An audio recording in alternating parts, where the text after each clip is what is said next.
Hey, today we're coming from Collector Haven doing another one of our comic book reviews.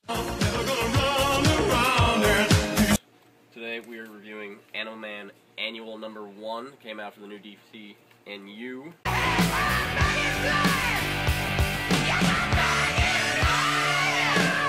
And this was written by Jeff Lemire, the same guy who's doing the regular 52 series of Animal Man.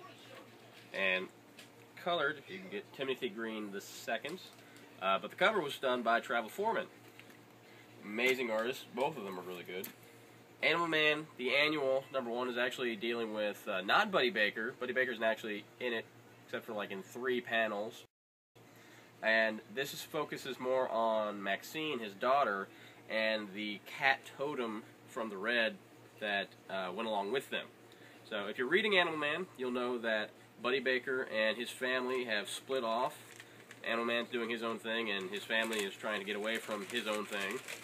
And this is a story of Maxine going out into the woods with the Animal Man totem, and the totem starts telling her a story of past Animal Man and Swamp Thing champions. And so it's kind of a flashback. It's almost a prelude to the upcoming crossover between Animal Man and Swamp Thing in issue 12. Right now, issue 10s have come out, so we got one more issue, and then the crossover starts in issue 12 of Animal Man and Swamp Thing. I think it's called, if I remember, Dead World, and it's looking really good.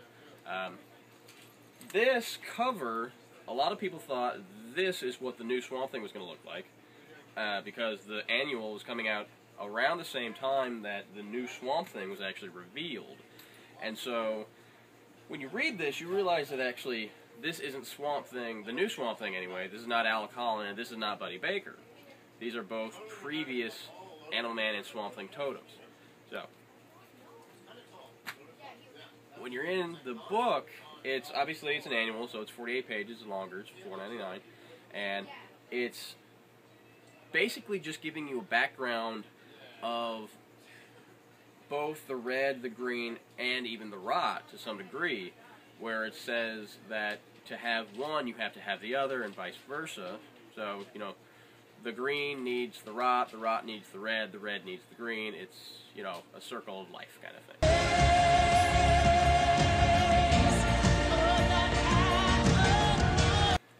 And they all come together, and sometimes two of them have to force the other one back into balance.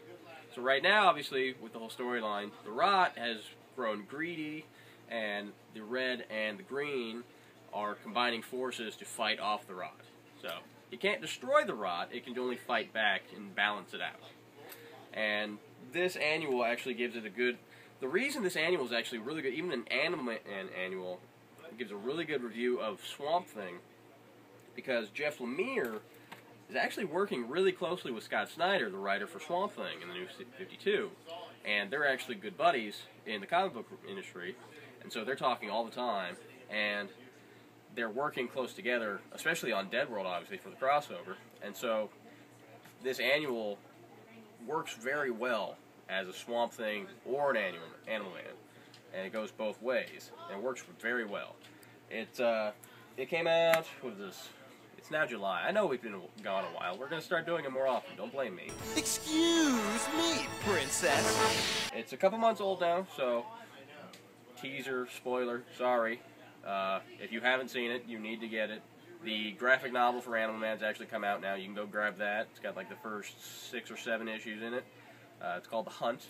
Go check it out at your local comic book shop. If you come to Collector Haven, I can order it for you too. So, good investment to catch you up. And the annual's in.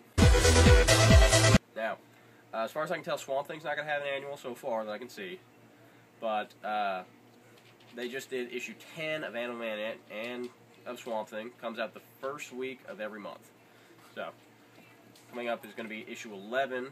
Now, for the crossover, like I mentioned earlier, we're going to do a review on Dead World. And that starts in issue 12. So, look for that review coming up sooner or later. In the next, in 2 months now. So, that's pretty much it for the annual. I'd say I kind of have a biased opinion, as you can kind of see here. So, I'm a Swamp Thing fan. I'm also now, because of the New 52, I'm a huge Animal Man fan, and I do have a biased opinion, but even without a biased opinion, I would still give this a very solid 8 out of 10. So, it has very much felt like Animal Man and Swamp Thing both have felt like you just kind of snuck in a couple of Vertigo titles and put a DC logo on it. Obviously, DC owns Vertigo, but Vertigo has its own style of characters. It's a little darker. It's a little more creepy in a way. So, to put a DC logo on it, it feels a little out of place, but when you start reading, it's like, it really grasps your attention. So, the writing is phenomenal. The artwork is beautiful. Travel Foreman and Yannick Paquette, I hope I'm pronouncing that correctly, have both done an amazing job on it, and I'm very much looking forward. Yannick Paquette is actually continuing on Swamp Thing. I think he was only supposed to be up for the first 10, and then after that he was going to be replaced because you just can't stay on, same title forever. But he's actually agreed to go through the entire crossover. So that starts in issue 12. The crossover is a little different than most crossovers. Usually, a big crossover will make you kind of read every title that comes out to get all of the information. They didn't want to do that with this crossover. So, basically, for this, you only have to buy, if you're only reading Swamp Thing, you don't want to read Animal Man, that's fine. You can just buy 2 issues, the first issue, 12, for the crossover, and then the very last issue for the crossover. If you buy those 2, just 2 more books, and then you get the entire thing.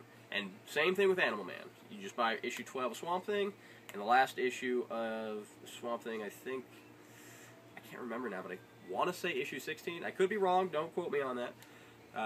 But it's definitely worth looking into. It's amazing, right? Swamp Thing was a very big curiosity when it came out. Nobody thought it was going to do too well. They thought it was going to do okay. A lot of people thought Animal Man and Swamp Thing both were just going to be the first ones to get dropped out like that. They thought it was just going to be, lying on the floor with static shock. But it has really, both titles have really proven themselves time and again. So,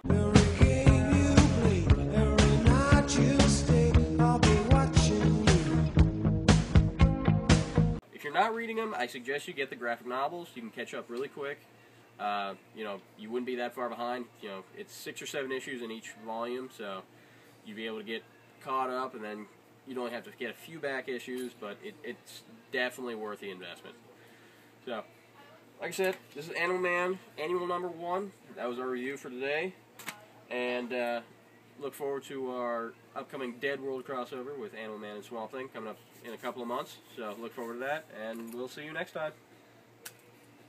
Never gonna